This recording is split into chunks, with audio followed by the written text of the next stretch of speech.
कि कभी कभी ऐसा होता है कि कोई ऐसा दान लग जाता है तो उसका प्रतिफल तुरंत ही मिलते हैं।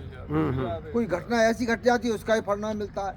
तो इसके बारे में मुझे जैसी चर्चा चली तो कहानी याद आई है, मैं आपको बताता हूँ कि एक ब्राह्मण थे, तो वो परिवार में रहते, भिक्षाटन करके लाते, तो कुछ भिक्षा कम मिलती थी। तो उनके एक कन्या पैदा हुई, तो कन्या थोड़ी जब बड़ी हो गई तो उन्होंने कहा, पिताजी आप ऐसा किया करो, आप तो कुछ मत कहा करो, सिर्फ ये कह के भिक्षा मांगो कि या हाथ ले या हाथ दो, या हाथ दो या हाथ ले, बस ये कहा करो और कुछ शब्द मत कहो। तो बस अभी तो वे सवेरे जाएं, या हाथ दो या हाथ ले ये कह के और चारों तरफ घूम आए और बड़ा रोजीना से ज़्यादा माल मिले। कि यार बहुत अच्छी चीज़ है। एक दिन क्या हुआ, ऐसा संयोग बना कि राजा तो निकला महल में से और ये महाराज निकले इधर से भिक्षाटन करने, तो उन्होंने कहा कि या हाथ दो या हाथ ले। तो राजा के कान में पड़ गई। राजा ने कहा इसका क्या मतलब है? अब चुप, क्योंकि महाराज या को मतलब तो मैं नहीं जानू, लेकिन कल तुम्हें न बता दूंगा। मेरी बच्ची ने कहा, बच्ची से पूछाऊंगा, अच्छा तुम्हारी बच्ची इतनी होशियार है कि हाँ महाराज, भाई ने कही है, तो ठीक है। तो साहब वो दूसरे दिन अब राजा इंतजार कर रहा कि वो पंडित जी आ रहे होंगे। तो पंडित जी से कहा, तो पंडित जी ने कहा कि देखो महाराज, हमारी बच्ची ने ये कहा है कि इस बात का जवाब तुम्हारे लिए अपनी सरहद के पास में दूसरा राजा रहता है नहीं, उसके यहाँ 3 दिन बाद, अच्छा 3 दिन बाद राजकुमार का जन्म होगा, 5:33 पर आप वहाँ पर पहुँचो और इसका जवाब आपको वो दे देंगे, वहाँ मिलेगा। राजा ने कही यार बड़ी तगड़ी बात है, इसकी तो पंजोग करनी चाहिए, ये इंक्वायरी की चीज़ है, इसकी जरूर जांच पड़ताल होनी चाहिए, वास्तव में सही है कि गलत है क्या है। तो राजा साहब सवेरे घुड़सवारी करके चल दो, क्योंकि दूरी जगह थी। तो साहब एक दिन चला, दूसरे दिन चला, तो दूसरे दिन चल रहा, जब रास्ता में चल रहा तो साहब संयोग की बात कि शाम की टाइम बड़ी जोर की बरसात और आंधी अंदर आ। अब साहब राजा भीग गो और भूखो परेशान, अब घबरा, अब जाए कितने को। तो देखा, क्या देखा कि जंगल में एक दीपक टिमटिमा रहा था। तो उसने कहा यार यहाँ चलते हैं, यहाँ कोई ना कोई तो है। तो वो साहब बाइक की सूत लगाया, वहाँ पहुँच गए। तो वहाँ देखा तो एक किसान और उसकी पत्नी।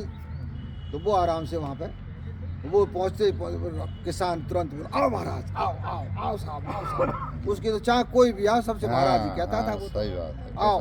तो राजा के दिमाग में पहले तो ये आए कि शाहजहां मुझे पहचान लो, लेकिन माने कि ऐसी कंडीशन में कौन पहचाने, मेरे सब तो काम है रे, मट्टी में बदला रहा हूँ मैं तो, लेकिन फिर भी चलो बात तो सहारे की जरूरत थी, शर्त मिल गई।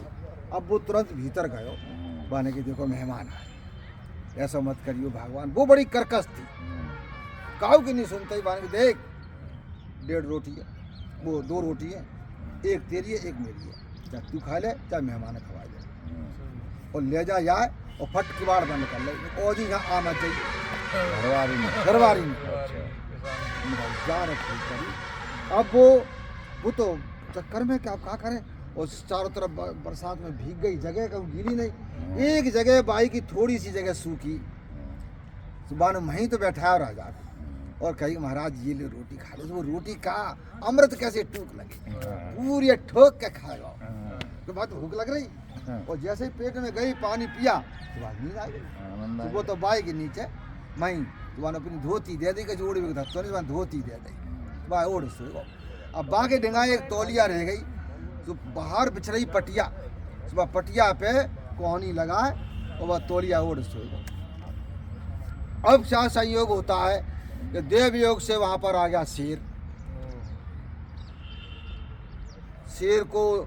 अब चकाचौंध बिजली तो कौंधी रही थी, राजा को नींद आई। जब बादल कड़कड़ आया तो बा ने कहा देखो, शेर ने झपट्टा दिया तो किसान को खत्म कर दिया। और ये अब क्या होता है, बाने की अब तू यहाँ से भगले, ये जगेगी तो तेरे प्राण तो लग जाएगी, या न मारो। तो राजा वहाँ से अपने घोड़ा सवार और साहब चल दिया वहाँ से। वो चला है और चलते ही साहब क्या हुआ, बरसात तेज थी झोपड़ी तो मट्टी की धत्ती, वो भड़बड़ा गिर मरी तो वो बा में दब गई, बहू मरी गई। अब साहब वो राजा के यहाँ पहुँच गए। पहुँचते उन्होंने कहा कि महाराज कैसे आए कैसे आए कैसे आए। खूब आव आदर भगत भाई, गेस्ट रूम में उनको ठहरा दिया गया।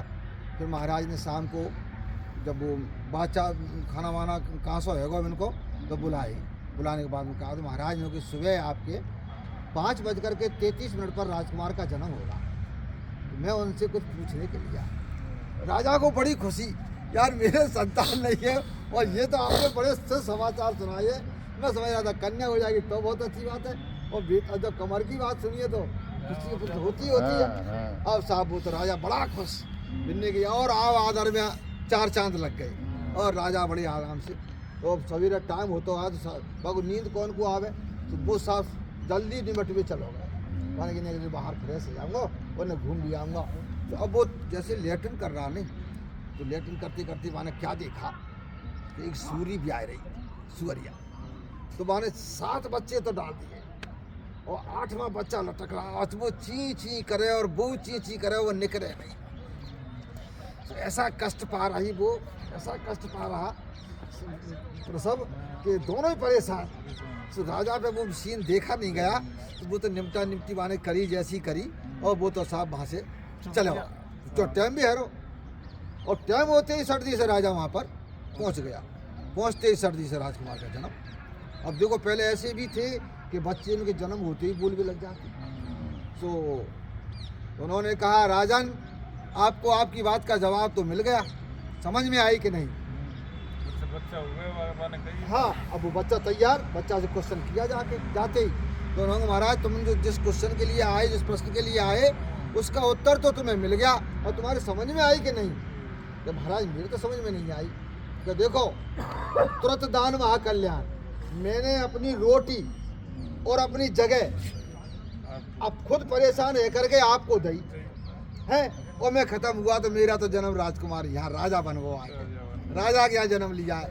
और वो मेरी रान जो हत्ती नहीं माने मुँह को घर में से निकाल दो जो कि तू खा ले चाहे बा खवा दे, वो 7वां जो 8वां गर्भ जो था नहीं वो अटक रही वहाँ में, वो अटक रही वहाँ में। तुरंत दान महाकल्याण इसे कहते हैं। जहाँ देव राजा के हैं कतई बैठ गई गले के भाई, बिल्कुल सही बात है। बोल बजरंग बली की जय।